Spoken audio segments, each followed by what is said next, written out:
Right, welcome back grade 12s, but welcome back to grade 11 because we're just revising our grade 11 trig here so we can be ready to explore some more wonderful trigonometry this year in grade 12. Okay, so let's look here. We've got 90 plus x, 180 plus x, and we need to simplify this whole expression here. Well, I know what we're going to need for reference, our cast diagram or whatever you like to call it, but the diagram that helps us see which trig ratio is positive in which quadrant. Okay, so let's go for it. Fraction, oh, that's a beautiful fraction line. Fraction line across, and let's look at term by term. So the first term, well, 2 is just 2. We're going to multiply it by whatever we get. And let's see, cos 90 plus x. Let's see which quadrant we're in. Well, this is 90 over here, so if we add x, which we kind of just say is an acute angle when we're conceptualizing it, well, we're going to be in this quadrant here. Well, any sign's positive here, so this must be negative.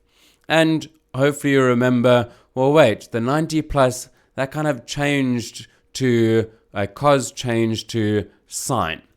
Now, it's fascinating why, and we can prove it, and we can possibly, if you remember we did it there was a 90, and we had congruent triangles going on. Well, head back to grade 11, or look for another video to see all those fascinating reasons why. At this stage, we're just going to be applying those ideas. Another idea that we can play with is also kind of checking yourself in the calculator. Let x be 20. Check that cos 90 plus 20 is the same as negative sine 20. I think you're going to spend ages if you're checking yourself to that level, and we need to get confident just using our cast diagram. Okay, let's keep going. We've got a minus. There's a minus. Why don't we do that in blue because it was in blue. Okay, let's see what the next term is going to do for us here. So we can get rid of that. And we've got sine of 180 plus x. Well, let's see which quadrant we're in. Well, 180 is over here.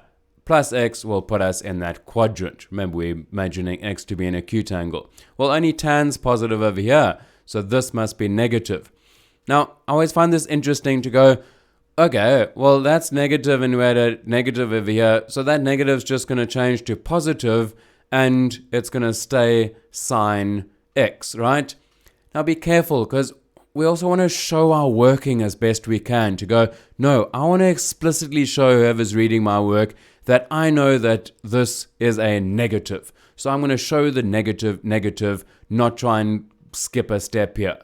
It's just too easy. You might have said, oh, well, I know this is minus 2, minus, or plus another one is minus altogether on the top. No, you want to kind of show your steps, show your thinking and your working. Okay, so that was the first 2 on the numerator. Now the ones on the denominator, we can probably just cruise through a bit quicker because now we're in the swing of it. So there's a 2, there's our 2 there. We need to figure out what sine of 90 minus x is. Now, do you want to skip this Cartesian plane? That's way too confusing for me. I just like to think of, wait, if we've got something like that, and this angle here is x, well, this angle up here is just 90 minus x. Because the two angles over here need to add up to 90, because you've already got a 90 just above my head here. So the other two must add up to 90. So that's 90 plus x, which means that sine of 90 plus x is just the same as cos x. Let me put that. I thought I had the nice green to match that triangle. It's cos x. Okay, and again, maybe you're going, no man, I already knew that in 2 ticks, and hopefully you do. That's the idea, is that you go, no, well, I know 90 minus just changes to cos, and you do it like that quickly. Okay, so last one, minus.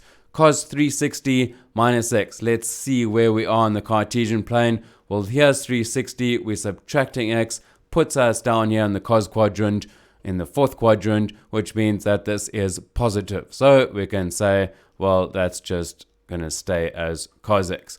And then we just need to simplify these things and take as many steps as you like. I think it's worthwhile doing at least numerator, denominator 1 step, and then showing the next one. So we've got minus 2 sine x plus sine x is minus sine x. Okay. So that's minus sine x over there. And on our denominator, we've got 2 cos x minus cos x. Well, that's just cos x. And wait a second, I'm already putting equals because I know that we can simplify sine x over cos x. You know that as well, right? Isn't that just tan x? And it was negative, so we got the negative. So those other little things that we kind of got in the back of our mind are, well, wait, sine x over cos x we can write as tan x, and some other things that might come up are, well, sine squared x plus cos squared x is 1, and the variations thereof. So let's just do them quickly to say, well, if we take this and we subtract sine squared x from both sides of this equation, well, then we'll have 1 minus sine squared x is cos squared x. If we take our original equation, which is sine squared x, and we subtract that cos squared x, then we've got two variations.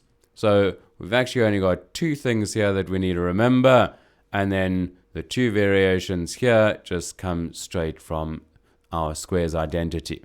Okay, some things that could come up so you can get it much simpler in the end. Well, that was that. I'll see you in the next one.